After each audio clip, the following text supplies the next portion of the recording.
programme, on n'en fait que 2 pour vous faire un peu plaisir et revenir plutôt à l'hôtel. Donc plus vite on me suit, plus vite on obéit à mon rythme, plus vite je vais être rentré pour la piscine.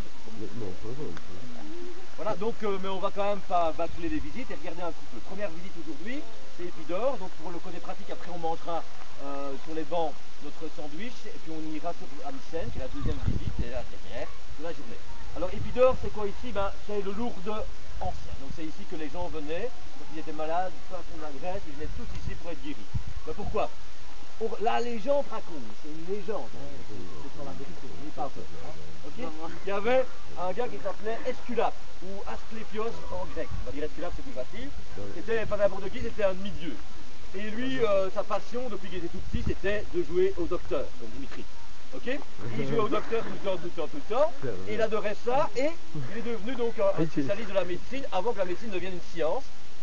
Et il a commencé à guérir tous les gens des alentours, et puis sa réputation a grossi. Et tous les gens de la Grèce sont venus se faire guérir ici. Mais on raconte qu'il était tellement fort au point de vue médecine qu'il a commencé à ressusciter des morts. Donc il était tellement fort, il avait tellement de puissance dans ses mains, il connaissait tellement de médicaments qu'il a commencé à ressusciter plein de morts. Zeus, le patron, évidemment, n'a pas été content parce qu'il y avait un problème.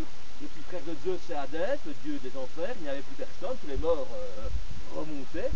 Et ça posait problème dans l'ordre du monde. L'ordre du monde, malheureusement, il faut qu'il y ait des vivants et des morts. Donc Zeus a tapé une fois sur la table et il a, ici tout près, vous montrerez, envoyé sa foudre contre Asclépios qui est mort.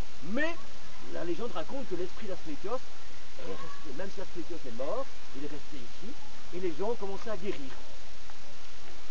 Le lieu est devenu un petit peu sacré et tous les gens qui étaient malades venaient ici s'établir, se couchaient par terre au départ et dans leur rêve ou dans la nuit, Asclépios leur soufflait une guérison ou les guérissait complètement. Naturellement, les prêtres se sont emparés du bazar, le commerce fait tourner le monde, on s'est dit on va pouvoir se faire des thunes facilement, on a bâti un petit logement où on recevait les gens, on a commencé à faire payer l'entrée et voilà, les gens sont venus du monde entier, grecs évidemment à l'époque, se faire guérir ici.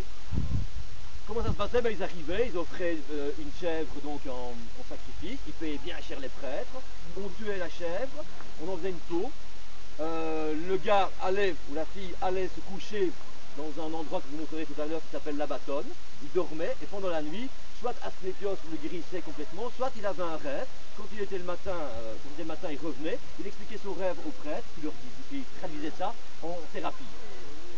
J'ai rêvé de fourmis dans mon rêve, tu vas manger des médicaments à base de fourmis, on va en faire quelques-uns. Les Grecs aussi pensaient toujours que l'intellect et le corporel sont liés, donc les traitements, aussi bizarre que ça puisse paraître, pouvaient être aussi d'ordre psychologique et intellectuel. Donc on pouvait leur dire, toi,